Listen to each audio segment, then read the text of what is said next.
স্বয়ং ভগবানই যোগমায়াকে দিয়ে তার মায়ার সৃষ্টি করতে দেবকীর গর্ভ থেকে নিয়ে গিয়ে রোহিণী আর একজন বসুদেবের স্ত্রী, যেমন দেবকী একজন স্ত্রী ছিলেন তেমনি রোহিণী বলে একজন স্ত্রী ছিলেন। তিনি নন্দলালের গৃহিণী ছিলেন সেই সময়। তার কারণ হচ্ছে বংশের অত্যাচারে বহু মহিলাকে সরিয়ে দিতে হয়েছিল ওই কাছ থেকে, ওই জায়গা থেকে। তার মধ্যে রোহিণী একজন, যাকে বসুদেব সরিয়ে দিয়েছিলেন। তাই সেই রোহিণীর গর্ভে বলরামকে গিয়ে উনি স্থাপন করেন যোগমায়া। যোগমায়া স্বয়ং ভগবানের সৃষ্ট।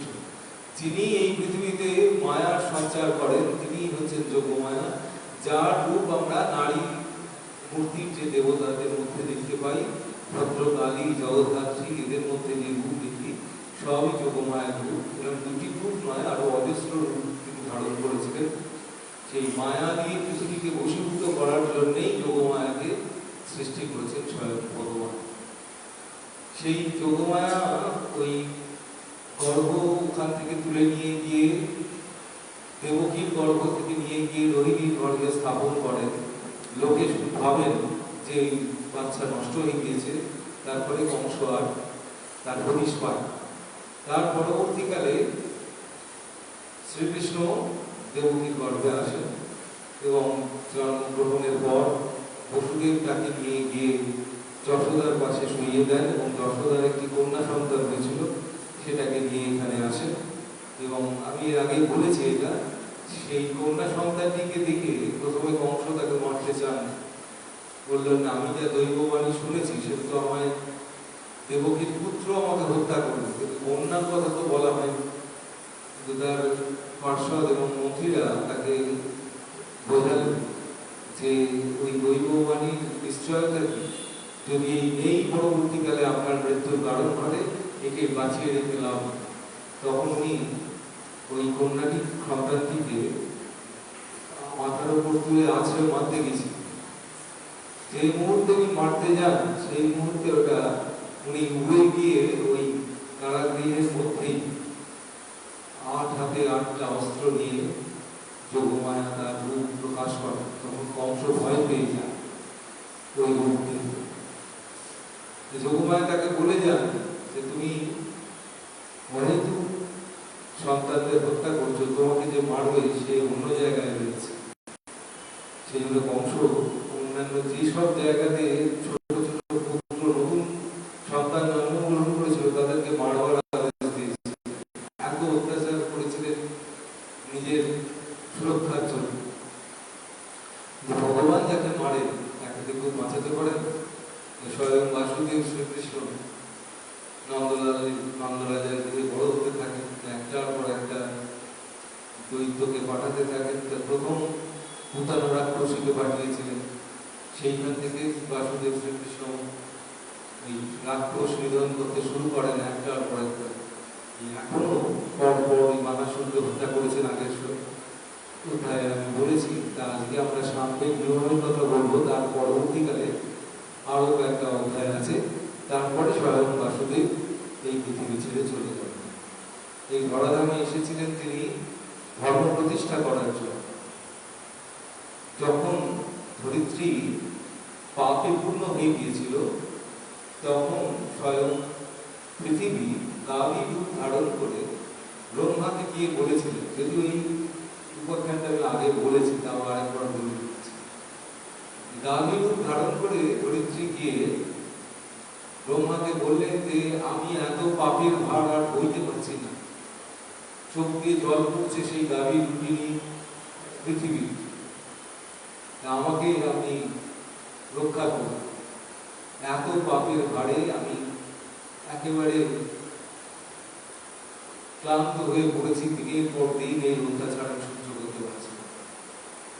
তখন ব্রহ্মা বলেন যে আমি তো তোমাকে এখান থেকে রক্ষা করতে পারবো না, একমাত্র স্বয়ং ভগবান রক্ষা করতে পারবে, ভগবানের কাছে গিয়ে প্রার্থনা করতে হবে। এই বলে তিনি দেবতাদের সঙ্গে করে নিয়ে ক্ষীর নদীর ধারে গিয়ে তিনি ধ্যানমগ্ন হয়ে পড়েন। সেই ধ্যানমগ্ন হওয়ার পর দেবতারাও স্তুতি করতে থাকেন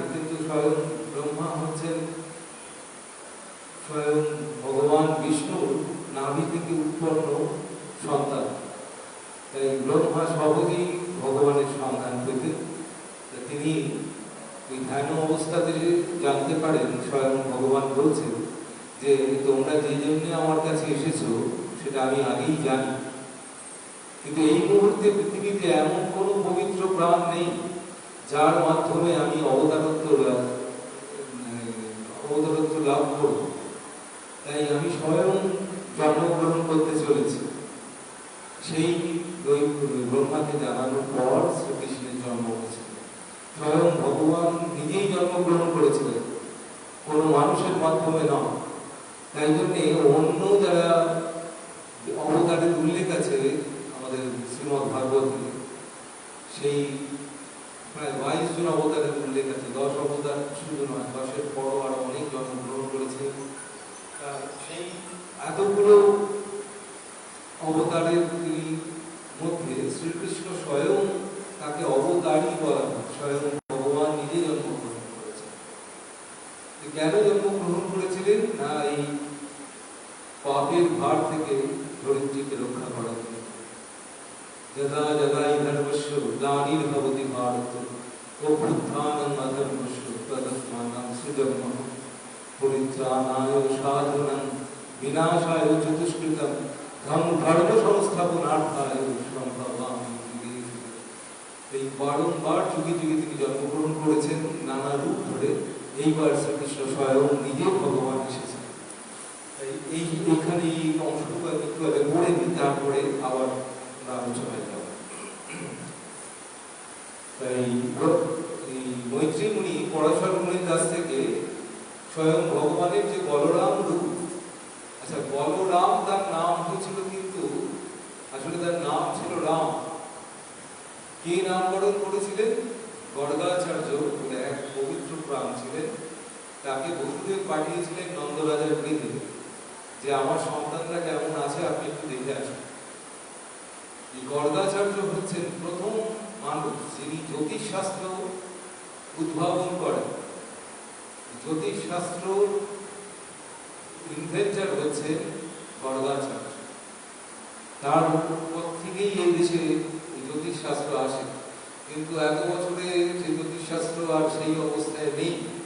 আর একটা হচ্ছে ওরকম পবিত্র জ্যোতিষীও নেই। গর্গাচার্য অতি পবিত্র মানুষ ছিলেন। তাকে যখন বসুদেব নন্দরাজার গৃহে পাঠান, তিনি গিয়ে যাওয়ার পর নন্দরাজা বলেন যে আপনি আমার সন্তানদের নামকরণ করে যান। উনি বলরামকে দেখে বলেন যে এই হচ্ছেন রাম, কিন্তু খুব বলশালী ছিলেন, অসম্ভব বলশালী বলে তাকে বলরাম বলা।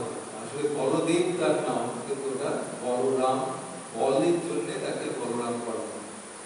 আচ্ছা, এর পরবর্তীকালে তিনি তাকে পরে আরেকটি সন্তানকে দেখান নন্দরাজা। বললেন এই তো মানে কালো রঙের ছিলেন বাসুদেব, দেখে বললেন এই হচ্ছে কৃষ্ণ, রং হচ্ছে কালো, কিন্তু আপনার এই পুত্র হচ্ছে স্বাভাবিক মানুষের মতো নয়, তিনি অনেক অলৌকিক ঘটনা ঘটিয়ে দিয়ে যান। এই অসীম শক্তির অধিকারী, এই সাধারণ মানুষের মানে বুদ্ধির অগোচর এত তার শক্তি। এই আপনার গৃহে জন্মগ্রহণ করেছেন আপনার সন্তান রূপে, যে আপনার পরম সৌভাগ্য। ওনার কথাই সব খুলে খুলে গিয়েছিল, কিন্তু জ্যোতিষী ছিলেন। এই গর্গাচার্য এদের দুজনের নামকরণ করেন। সেই বলরাম এর যে লীলা, বলরাম রূপে স্বয়ং ভগবান যে লীলা করেছেন, সেইটা জানতে চাইছেন মৈত্রী মুনি। তাই এইবার পরাশর মুনি বলছেন যে হে মৈত্রেয়, অনন্ত অপরিমেয় ধরণীধর শেষ অবতার শ্রী বলরাম যে কর্ম করেছিলেন তার শোন। একবার জাম্ববতী নন্দন বীরবর সাম্ব স্বয়ংবরের অবকাশে দুর্যোধনের কন্যাকে বর ও অপহরণ করে। শ্রীকৃষ্ণের সন্তান সাম্ব জোর করে দুর্যোধনের কন্যাকে বিবাহ করতে চান। তখন মহাবীর কর্ণ, দুর্যোধনের যারা কাছাকাছি ছিলেন তারা সকলেই দুর্যোধনের হয়ে তখন সাম্বকে প্রতিহত করার চেষ্টা করেন। মহাবীর কর্ণ, দুর্যোধন নিজে, ভীষ্ম, দ্রোণ ইত্যাদি ক্রুদ্ধ হয়ে তাকে যুদ্ধে পরাজিত করে বেঁধে ফেলে। এই সংবাদ শুনে শ্রীকৃষ্ণ ইত্যাদি সমস্ত যাদবগণ দুর্যোধনদের উপর ক্রুদ্ধ হয়ে তাকে মারার জন্য তৈরি হলেন। তাদের বাধা দিয়ে শ্রী বলরাম মদোন্মত্ত হয়ে অপ্রকৃতিস্থ বাক্যে বললেন, আমি বললে কৌরবেরা শাম্বকে মুক্ত করে দেবে, সুতরাং আমি একাকী তাদের কাছে যাচ্ছি, তোমাদেরকে লড়াই করার দরকার। শ্রী বলদেব তখন হস্তিনাপুর পৌঁছে নগরের কাছে এক উদ্যানে প্রতীক্ষা করতে লাগলেন। তিনি নগরে প্রবেশ করলেন না। শ্রী বলরাম এসেছেন জেনে দুর্যোধন ইত্যাদি রাজাগণ তাকে গরুর অর্ঘ পাত্র নিবেদন করলেন। সেই সব সামগ্রী বিধিবৎ গ্রহণ করে শ্রী বলভদ্র কৌরবদের বললেন, রাজা উগ্রসেন আদেশ দিয়েছেন শাম্বকে আপনারা সত্তর ছেড়ে দিন। আচ্ছা, এই যে বলরাম বলছেন যে আমি গেলে কৌরবরা শাম্বকে ছেড়ে দেবে, এটা বলছেন কি কারণে? শ্রীকৃষ্ণ এলে ছাড়বেন না, বলরাম এলে ছাড়বেন কেন? তার কারণ হচ্ছে বলরাম মহা শক্তির অধিকারী ছিলেন এবং খুব বড় গদা যোদ্ধা ছিলেন। ওনার মতন গদা যুদ্ধ কেউ জানতেন। এই যখন দুর্যোধন ভীমের সঙ্গে গদা যুদ্ধে জিতবেন বলে বলরামের শরণাপন্ন হয়। বলরাম তাকে গদা যুদ্ধ শেখায়। তাই গুরু ছিলেন বলরাম, দুর্যোধনের গুরু ছিলেন। সেই জন্যই উনি কনফিডেন্টলি বলছিলেন যে আমি গেলে ওরা ছেড়ে দেবে। সেই এবার যেটা বলরাম বলেছেন তাতে ওরা ক্রুদ্ধ হয়েছে, ক্ষুণ্ণ হয়েছে। বলছেন রাজা উগ্রসেন, রাজা উগ্রসেনকে এই কংসের বাবা ছিলেন উগ্রসেন। কংসকে হত্যা করার পর শ্রীকৃষ্ণ আবার তার দাদুকে মানে উগ্রসেনকে সিংহাসনে বসতে দেন। মানে উগ্রসেন ছিলেন তার রাজা, কিন্তু কৌরবদের যে রাজত্ব, তাদের যে প্রতিপত্তি এবং তাদের যে যশ ও খ্যাতি, সে তার তুলনায় যাদব বংশের রাজারা অতি প্রিয়মান, অতি সামান্য শক্তির তুলনায়।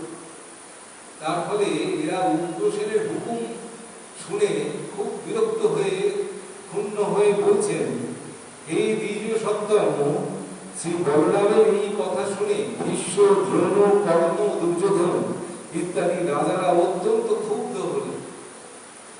তার কারণটা হচ্ছে তারা বলতে চাইছে যে উগ্রসেন কি বিরাট রাজা যে তার হুকুম আমাদের মানতে হবে। তারা ক্ষুণ্ণ হলেন এবং যদুবংশীয়দের রাজ্য পদের অযোগ্য মনে করে বাল্মীক ইত্যাদি সমস্ত কৌরবগণ ক্রুদ্ধ হয়ে মুষলধারী বলভদ্রকে বলেন, হে বলভদ্র, তুমি কি বলছো? এখন এমন কি যদুবংশীয় ব্যক্তি আছেন যিনি কুরুকুলজাত কোন বীরকে আদেশ দিতে পারেন? অর্থাৎ কিনা যাদব বংশের রাজাদের মধ্যে এমন কে বীর রাজা আছেন যে আমাদেরকে হুকুম করতে পারে? ওদের প্রতিপত্তি কৌরবদের এক অনেক শক্তিমান তারা। যদি উগ্রসেনও কৌরবদের আদেশ দিতে পারেন, তাহলে রাজ্যপদের উপযুক্ত কৌরবদের এই সে তো ছত্রপ্রিয় করে যাও। অতএব হে বলরাম, তুমি থাকো বা যাও, আমরা তোমাদের বা উগ্রসেনের নির্দেশ এই অন্যায় কর্মকারী শাম্বকে ছাড়তে পারবো না। ওরা বলরামের কথাতে শাম্বকে ছাড়েন। পূর্বে কুকুর এবং অন্ধ বংশীয় যাদবেরা আমাদের মান্য ব্যক্তিদের প্রণাম করতেন, ওরা বলছেন কৌরব। এখন তা করেন না, সে ঠিক আছে, কিন্তু প্রভুকে এই সেবকেরা কি করে আদেশ দিতে পারে? তোমাদের সঙ্গে সমান আসনে থেকে এবং আহার ইত্যাদি করে আমরাই তোমাদের উদ্ধত ও গর্বিত করে দিয়েছি। আসলে যাদব বংশ এই কৌরবদের বংশের তুলনায় ক্ষত্রিয় শক্তিতে মানে রাজার শক্তিতে খুবই সামান্য। স্বয়ং বাসুদেব নিজের সঙ্গে রয়েছেন বলে যাদবদের অত শক্তি। যেখানে শ্রীকৃষ্ণ অবতীর্ণ হচ্ছেন সেখানে তো কার শক্তি আছে তাকে হারায়। তিনি এবং বলরাম অনেক যুদ্ধ একাই জিতেছেন, দুজনে মিলে দিতেছে, কখনো কখনো স্বয়ং শ্রীকৃষ্ণ একাই লড়াই করছে। যাই হোক, এইখানে ওরা বলছেন যে তোমাদের আমরাই তোমাদের উদ্ধত গর্বিত করে দিয়েছি, তোমাদের এত সম্মান প্রাপ্য হয় না, আমরা তোমাদের বেশি দিয়ে ফেলেছি। এতে তোমাদের কোনো দোষ নেই, কারণ আমরাই রীতিবশত নীতির বিচার করি। এই বলরাম, আমরা যে তোমাকে এই অর্ঘ্য ইত্যাদি নিবেদন করেছি তা প্রেমবশতই করেছি। প্রকৃতপক্ষে আমাদের কুলের তরফে তোমাদের কুলকে অর্ঘ্য প্রদান করা উচিত নয়। এইখানে রাজার কথাতে যাওয়া হয়, বড় ছোট থাকে, যেমন আমেরিকা আমাদেরকে গুরুত্ব দেয়, আরো ছোট কান্ট্রিকে আমরা ভুটান, নেপাল, এদেরকে আমরা সম্মান দিয়ে কথা বলি। আমরা আমেরিকার কাছে গেলে খুব ভাগ্য যা বলছে তাই শুনে নিচ্ছি। রাশিয়া, চায়না, আমেরিকা, এদের যাদের প্রতিপত্তি বেশি থাকে, এরা ঠিক সেরকম যাদব বংশের রাজাদের কতটুকু সেই হিসেবে ওরা বলছে। আর রাজাদের গৌরব হচ্ছে তাদের পেশি শক্তি, সৈন্য শক্তি, এইসব আধ্যাত্মিক শক্তিতে তারা বলে আনছিলেন। কিন্তু স্বয়ং ভগবান এইটাই দেখাতে এসেছে, যেখানে ভগবানের শক্তি নেই। তোমার যত বলশালী তোমার সৈন্য থাকুক, তোমাদের অস্ত্র থাকুক, তোমরা পরাভূত হবে। তার মানে এই ভগবান এই কারণেই এখানে এই এতদিন যুদ্ধ বিগ্রহ উনি পার্টিসিপেট করেছে। কারণ এই 18 দিন যে যুদ্ধ করে কুরুক্ষেত্রে, তার কারণ এইটাই যে উনি দেখিয়ে দিচ্ছেন যে যার ধর্ম নেই সে পরাজিত হবে। বড় বড় যোদ্ধা, বিশ্বের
তার সঙ্গে তো ভগবান নেই, ভগবানের শক্তি তো নেই।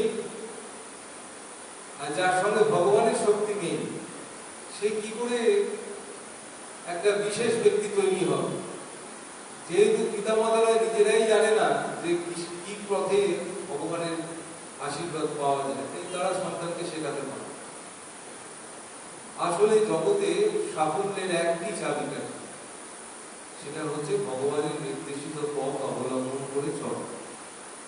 কি পথ? সত্যের পথ, অহিংসতার পথ। আর কি কি শিখিয়েছেন শ্রীকৃষ্ণ?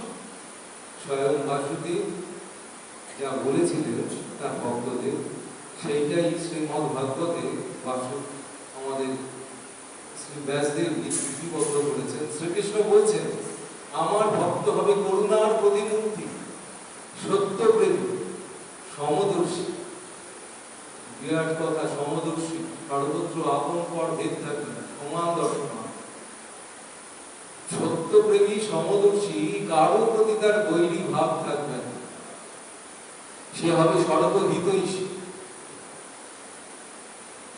এই সব না পালন করলে তো স্বয়ং বাসুদেবের ভক্ত সে হতেই পারবে না। আর যদি সে বাসুদেবের ভক্ত নাই হতে পারলো, তাহলে ভগবানের শক্তি আসবে কোথা থেকে? যদি ভগবানের শক্তি তার ভিতরে না থাকে, ম্যানিফেস্টেশন অফ ডিভিনিটি যে স্বামী বিবেকানন্দ বলতেন, সে ডেফিনেটলি একজন মিডিওকার সাধারণ মানুষের অবস্থা তৈরি হবে। এই যে আমাদের ভেতরে প্রত্যেকটা মানুষ যে চলছি, কাজ করছি, এই আমি বক্তৃতা দিচ্ছি, এটা কোন দেহটা করছে? যে দেহটা আসলে একটা ইনঅ্যানিমেট অবজেক্ট, অর্থাৎ এটা হচ্ছে কোনো প্রাণের শক্তি তার ভেতরে আসলে নেই। স্বয়ং ভগবান যে আত্মা আমার ভেতরে প্রতিস্থাপন করেছে, সেই আত্মাতে যতক্ষণ আমার ভেতরে বর্তমান ততক্ষণ আমি জীবিত। তারপরে এক্ষুনি যদি আমি আমার আত্মাকে ভগবান বার করে নেন, তাহলে কি হবে? আমি এখানে একটা জড় বস্তুর মতো পড়ে থাকবো, সে দেহ দিয়ে কিছুই করা সম্ভব। তার মানে প্রত্যেকটি অংশে রয়েছে ভগবানের শক্তি। সেই ভগবানের শক্তি থেকে যে দূরে আছে, সে কিছুতেই জয়লাভ করতে পারে। তার সেইটা প্রতিষ্ঠা করার জন্যই তো মহাভারত রচনা হয়েছে। সেই যে মহাভারতের কাহিনী, ব্যাসদেব নিজেই একজন অবতার ছিল। এইটা শ্রীমদ ভাগবতে লেখা আছে। শ্রীকৃষ্ণের আগে জন্মগ্রহণ করেছেন যে অবতারের মধ্যে তিনি একজন। তিনি এটা লিখে গিয়েছেন যে এই মহাভারত উপাখ্যান থেকে এটাই শেখা যায় যে যার ভিতরে ভগবানের শক্তি নেই, তার পক্ষে জয়ী হওয়া অসম্ভব। প্রতিদিন 18 দিন যে যুদ্ধ হয়েছিল, সেই প্রত্যেকটা দিন যুদ্ধের আগে প্রতিদিন সকালে স্বয়ং শ্রীকৃষ্ণ আগে যুধিষ্ঠিরকে যে রক্ষা করবে তার দায়িত্ব ঠিক করতেন। তারপরে কৌরবদের যে সবচেয়ে বড় যোদ্ধা, তার সঙ্গে অর্জুনকে যুদ্ধ করতে নিয়ে যেতেন, যাতে ওরা ওইখানে ব্যস্ত থাকে আর যুধিষ্ঠিরের দিকে আসতে না পারে। তাও ভীম বা আরো কোনো বড় কোনো আমাদের ওদের মধ্যে যারা যোদ্ধা ছিলেন, তাদেরকে যুধিষ্ঠিরের ভাড় দিয়ে যেতে হতো, কারণ যুধিষ্ঠির নিজে খুব একটা সবল যোদ্ধা ছিলেন। কিন্তু এখানে মজার কথা হচ্ছে যে আমরা জানি যে অর্জুন মহাযোদ্ধা, তার সঙ্গে বড় বড় যোদ্ধারা বেড়ে ওঠে। বিশ্ব লড়াই একমাত্র অর্জুন ঠেকাতে পারতেন বিশ্ব, এত বড় যোদ্ধা বিশ্ব। কিন্তু যখন স্বয়ং বাসুদেব চলে যান এই ধরাধাম ছেড়ে, একটু পরে আমরা সেখানে আসব, শ্রীকৃষ্ণ যখন চলে যান তখন অর্জুন শ্রীকৃষ্ণের যাদব বংশের পুরুষদের সকলকে উনি মেরে ফেলার ব্যবস্থা করে তবে গেছেন শ্রীকৃষ্ণ, কারণ তারা সবাই দেবতা ছিলেন। শ্রীকৃষ্ণ ভগবান জন্মানোর আগে দেবতারা এখানে জন্মগ্রহণ করেছিলেন যাদব বংশে, যাতে শ্রীকৃষ্ণের সঙ্গে লীলা খেলাতে সহায়তা করতে পারে। বাসুদেব বলেছিলেন যে আমি যদি এখন এদের না মেরে দিয়ে চলে যাই, তাহলে এরা তো অমর, এদেরকে কেউ মারতে পারবে না, এরা মৃত্যু হবে। সেই কারণে তাহলে অত মানুষের যে ভার, খাদ্যের অভাব হবে, বস্ত্রের অভাব হবে, আসলে ধর্ম বেশি জনসংখ্যা হলে ধর্ম থাকে। এই 18 দিন যুদ্ধ করার কারণ ওইটাই, জনসংখ্যাকে হ্রাস করে গেছে। ধরুন আজকে যদি এরকম হয় যে আমাদের 140 কোটি লোকের জায়গায় 4 কোটি লোক আছে, তাহলে দেখা যাবে যে কেউই চুরি করে না, কেউ কাউকে মেরে কোনো কিছু নেওয়ার চেষ্টা করে না, কারণ মাঠে ঘাটে তো আমাদের আম আপেল সব পড়ে থাকবে, কেউ খাওয়ার লোক থাকবে না, সুতরাং অভাবই তো নেই, চুরি করবে কেন? অভাব না থাকলে হানাহানি হবে, একজন একজনের সঙ্গে লড়াইয়ে যাবেই। শুধুমাত্র জনসংখ্যা বৃদ্ধিতে ধর্ম রসাতলে চলে যায়, যেটা এখন আমাদের ভারতবর্ষে হয়ে যাচ্ছে। এই জনসংখ্যা হ্রাস করার জন্য স্বয়ং বাসুদেব ওই যুদ্ধগুলো করেছে। জনসংখ্যা কমিয়ে দিয়ে ধর্ম প্রতিষ্ঠা করে যুধিষ্ঠিরকে রাজা করে তবে তিনি এখান থেকে গিয়েছেন। তার সব কাজ যখন শেষ হয়ে গেছে তখন চলে গেছে। যাদব বংশের পুরুষরা সব মারা গিয়েছে, উনি নিজেদের ওদের মধ্যেই লড়াই করিয়ে মৃত্যুবরণ করিয়ে তবে গিয়েছিলেন, যাতে ওই জনসংখ্যার ভার, যাদব বংশের জনসংখ্যার ভার পৃথিবীর ওপর না থাকে। এবার চলে যাওয়ার পর কি হয়েছে, কিছু মহিলারা তারা তো বেঁচে ছিলেন, তারা যুদ্ধ করেন কিছুই।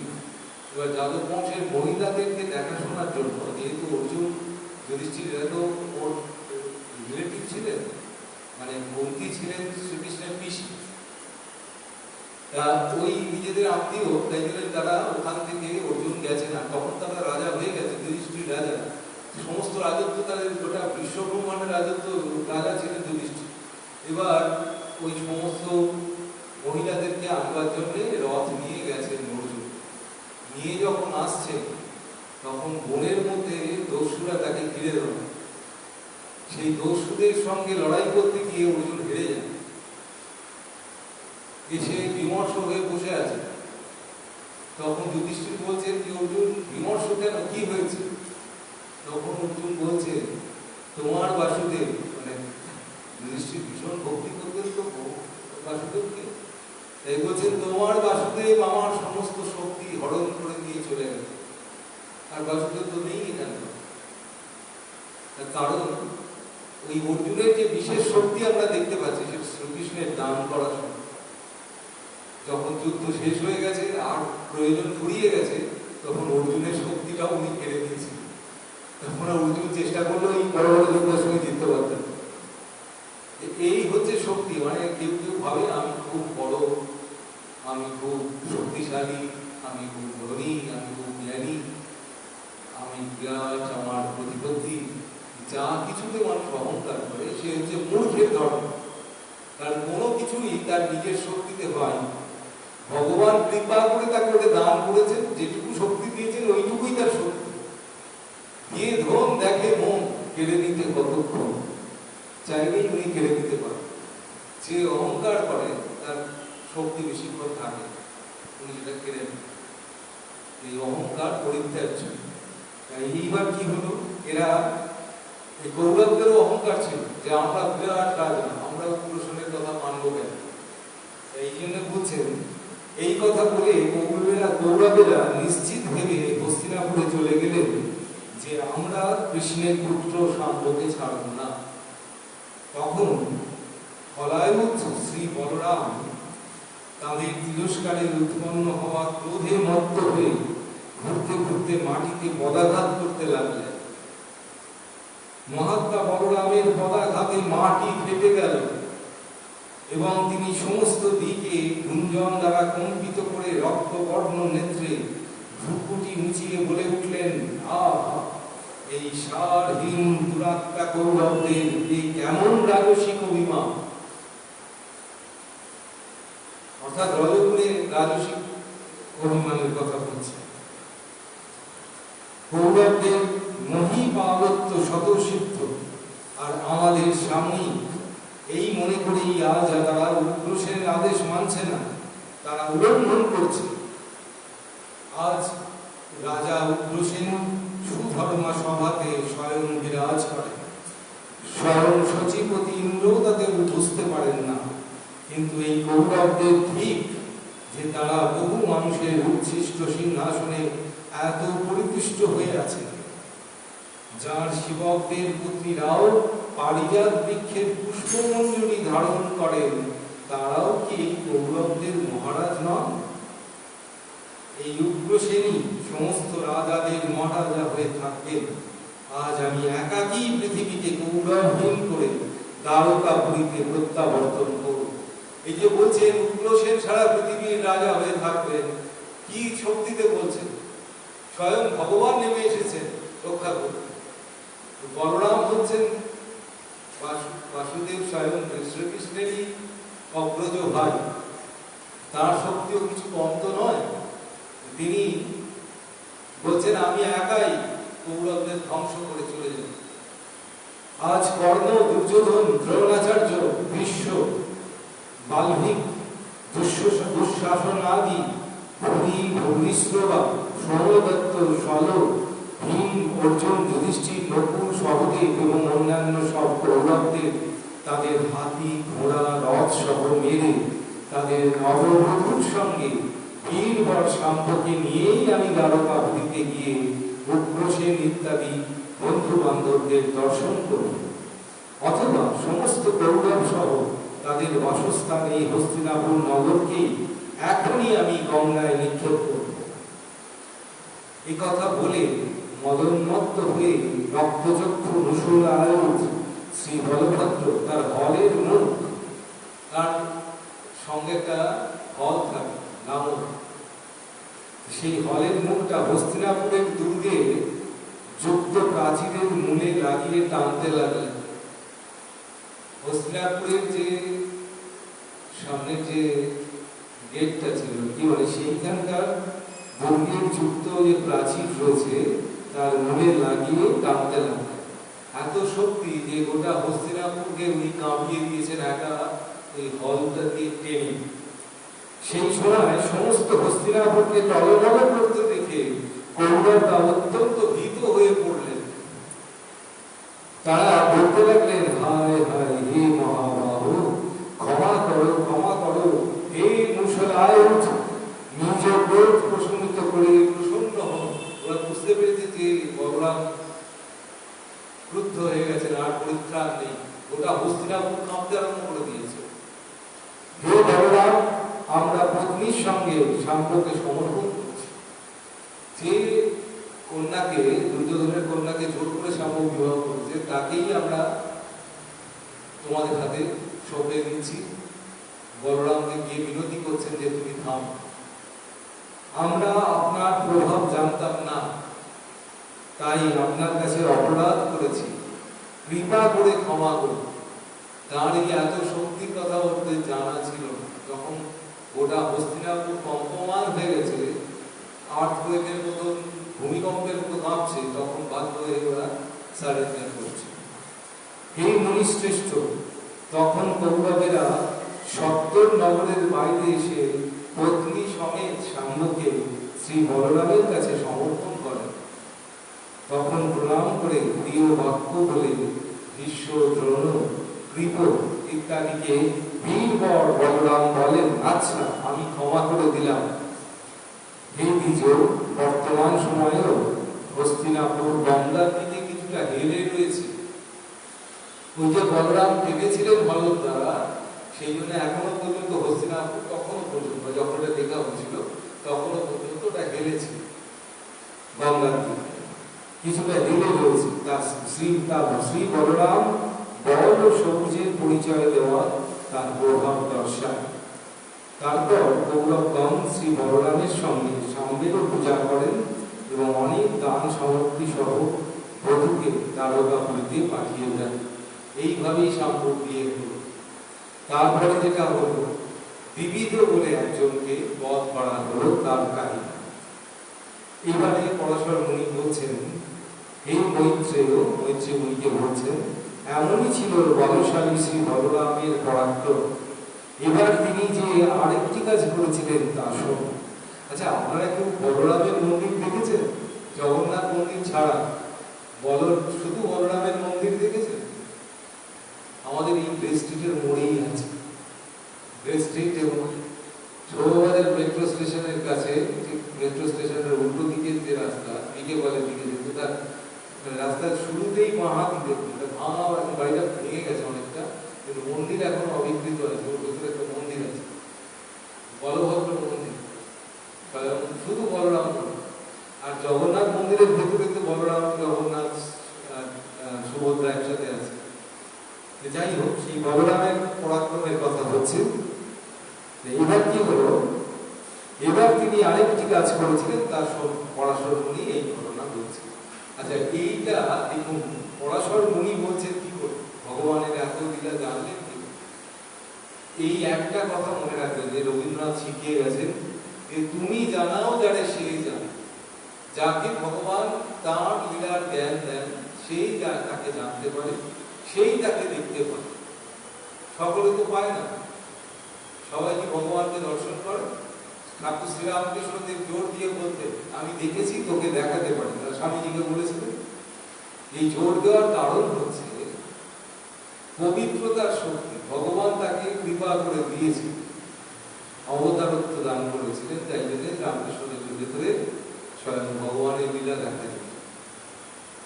তিনি যাকে দেন সে লাভ করতে পারে, যাকে দেন তিনি পাবেন বলে।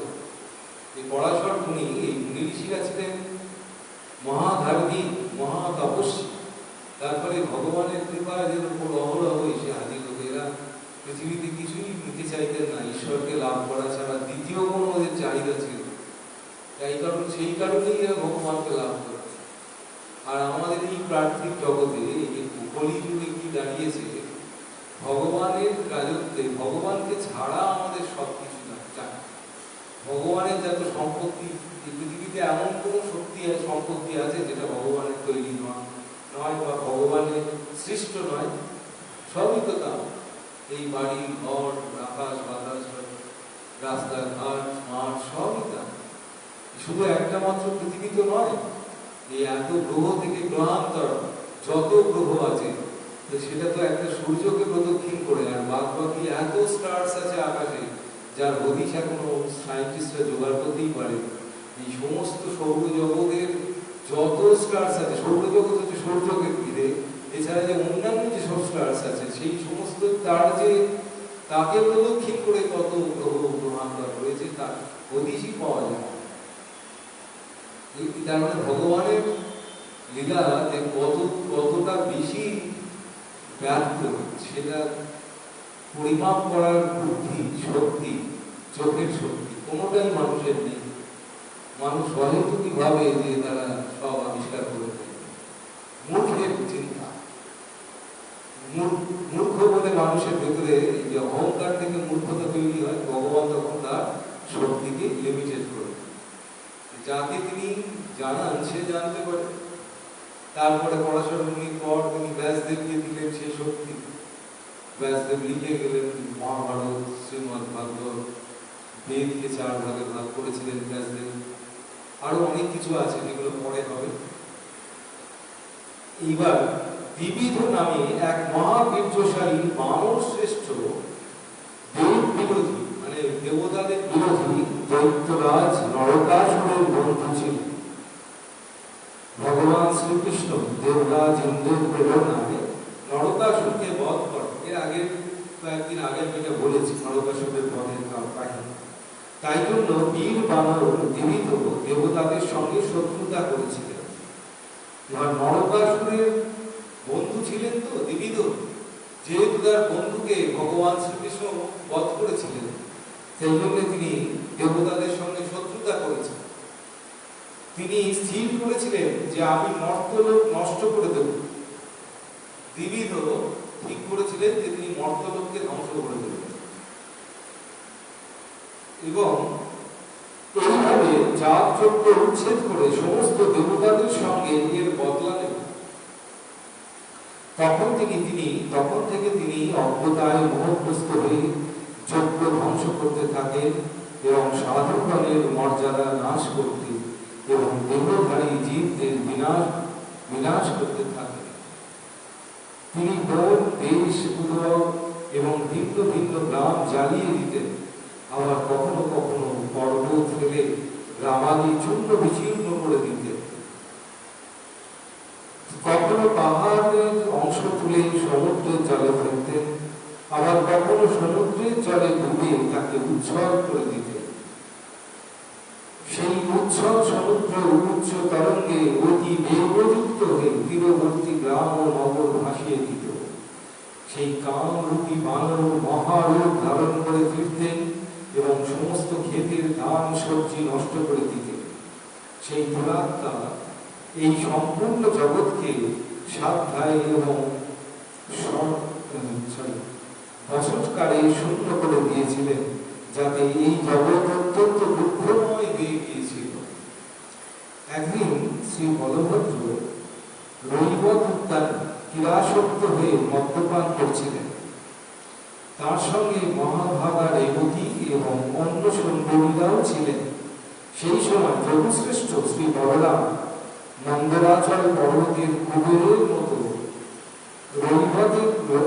রৈবতকে উপর নিজে রমণ করেছিলেন। সেই সময় সেখানে বিবিধ বানর আসে এবং শ্রী হলধরের হর এবং ধূসর নিয়ে তার সামনেই তাকে নকল করতে থাকেন।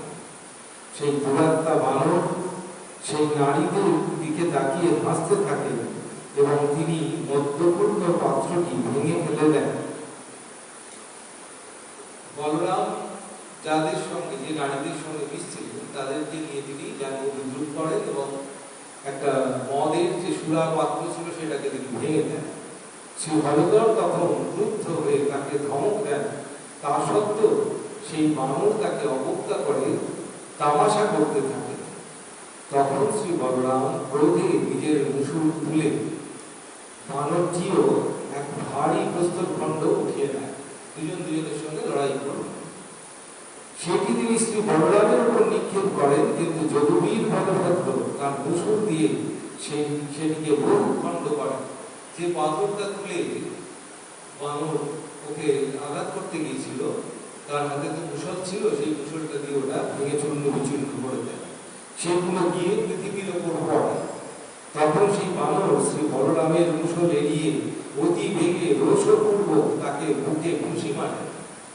তখন বলভদ্র ক্রুদ্ধ হয়ে দেবীদের মাথায় ঘুষি মারে, যার ফলে তিনি রক্তভূমি করতে করতে নির্জীব হয়ে মাটিতে লুটিয়ে পড়ে। তার পতনের সময় তার দেহের ধাক্কায় ইন্দ্র বজ্রে বিদীর্ণ হওয়ার মতো সেই পর্বত শিখরের বহু টুকরো হয়ে গেল।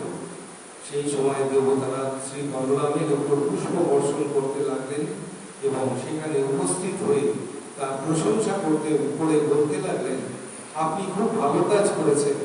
দৈত্য দুঃখের উপকারক এই দুষ্ট বানর জগৎকে অত্যন্ত কষ্ট দিচ্ছিল। অত্যন্ত সৌভাগ্যের ব্যাপার যে আজ আপনার হাতে মারা গেছে। একথা বলে দেবতারা গুহকের সঙ্গে অত্যন্ত আনন্দের সঙ্গে সর্বলোকে চলে গেলেন। সেসব তার ধরণীধর শ্রীমান বলভদ্রের এরূপ নানা কর্ম আছে যার কোনো তুলনা করা সম্ভব না। এইটুকু হলো বলরামের কিছু লীলার উদাহরণ। এরপরে হচ্ছে আসল অধ্যায়, যেখানে গিয়ে শ্রীকৃষ্ণের লীলা শেষ হতে চলেছে। ধরাধামে তিনি অনেক 100 বছর এখানে ছিলেন, অনেক দিন ছিলেন এখানে। সে কতদিন সেটা আমি বলবো পরে। এবার উনি নিজেই তার ব্যবস্থা করলেন এখান থেকে চলে যাওয়ার। ঋষিগণের অভিশাপ, যদুবংশের বিনাশ এবং ভগবানের সদাম পাওয়া। এইভাবে জগতের উপকারের জন্য শ্রী বলভদ্রের সঙ্গে শ্রী কৃষ্ণচন্দ্র দৈত্যদের এবং দুষ্ট রাজাদের বিনাশ করেন। পরে অর্জুনের সঙ্গে একত্রে ভগবান শ্রীকৃষ্ণ অষ্টাদশ অক্ষহীন সেনা বিনাশ করে পৃথিবীর ভার লাঘব করেন। এই দেখুন, এই কথা ওখানেও লেখা রয়েছে যে পৃথিবীর ভার লাঘব করার জন্যই অষ্টাদশ অক্ষহীনী সেনাকে উনি বিনাশ করেছিলেন। এইভাবে সমস্ত রাজাদের বধ করে পৃথিবীর ভাব উত্তোলন করেন এবং পরে ব্রাহ্মণদের শাপের বিষে নিজের কুলেরও উপসংহার করেন। উনি ব্রাহ্মণদের অভিশাপ নিজে ইচ্ছা করে গ্রহণ করিয়েছিলেন যাতে যদুবংশকে ধ্বংস করে যাওয়া যায়। শেষে দ্বারকাপুরী ছেড়ে এবং নিজ মানব দেহ ত্যাগ করে তিনি নিজ অংশের বলরাম তার ভাই ও প্রদ্যুম্ন হচ্ছে ছেলে সহ তার বিষ্ণুময় ধামে প্রবেশ করেন। ওদেরকে সঙ্গে নিয়ে উনি বৈকুণ্ঠে ফিরে যান। জনার্দন কিভাবে বিপ্রদের শাপে নিজের কুলকে বিনাশ করেন এবং তার মানব দেহ ত্যাগ করেন, এই একবার কয়েকজন যদুকুমার মহাতীর্থ পিণ্ডারক ক্ষেত্রে বিশ্বামিত্র, কর্ণ, নারদ ইত্যাদি মুনি মহামুনিদের সাক্ষাৎ পান। তখন যৌবনোন্মত্ত সেই কুমারগণ দুষ্টুমির অভিপ্রায়ে জাম্ববতীর পুত্র শাম্বকে স্ত্রীর বেশ ধারণ করিয়ে সেই মুনিদের প্রণাম করে অত্যন্ত নম্রভাবে জিজ্ঞেস করেন, এই নারীর পুত্রের জন্য আকাঙ্ক্ষা হয়েছে?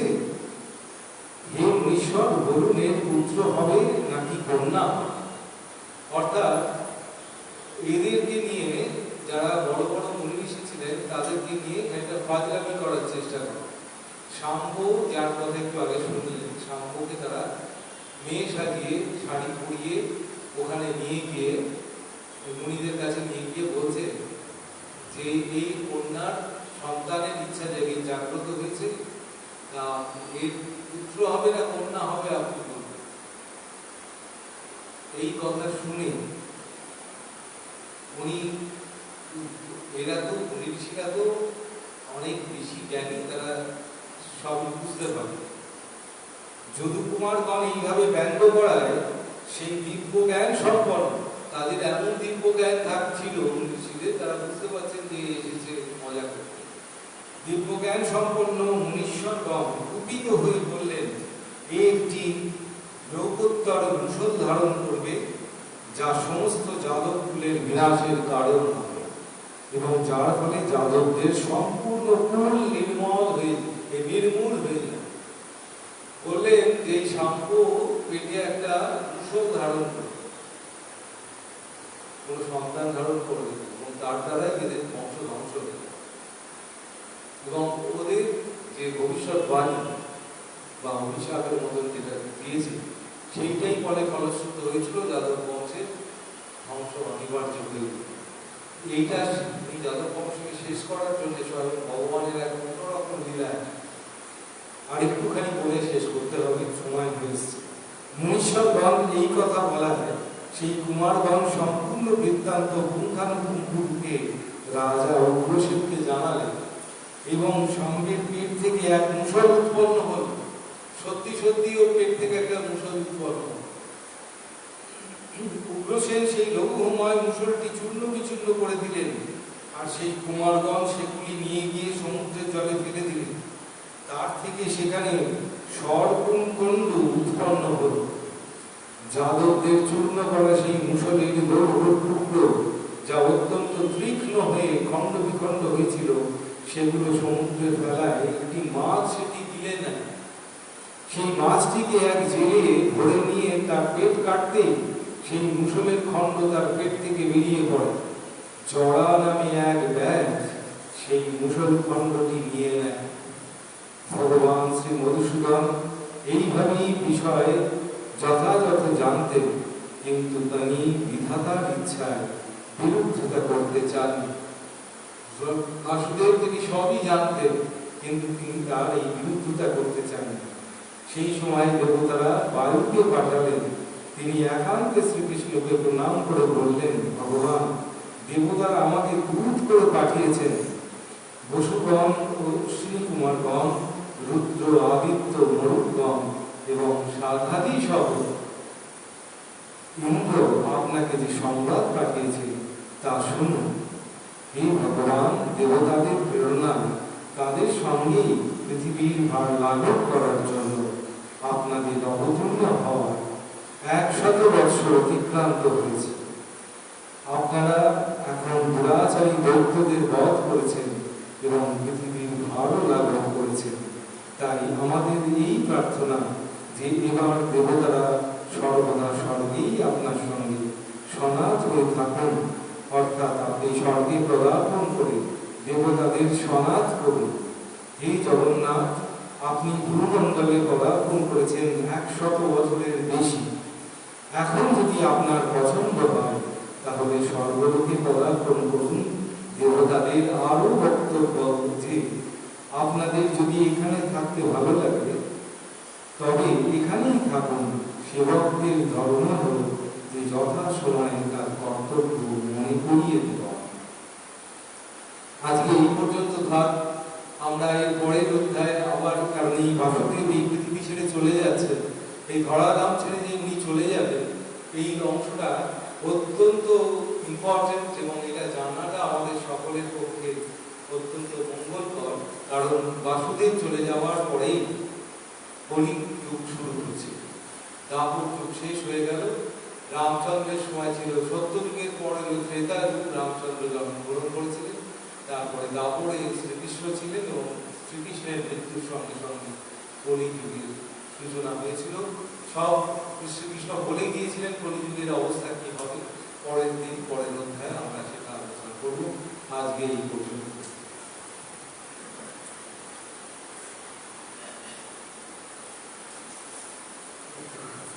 একটু এলোমেলো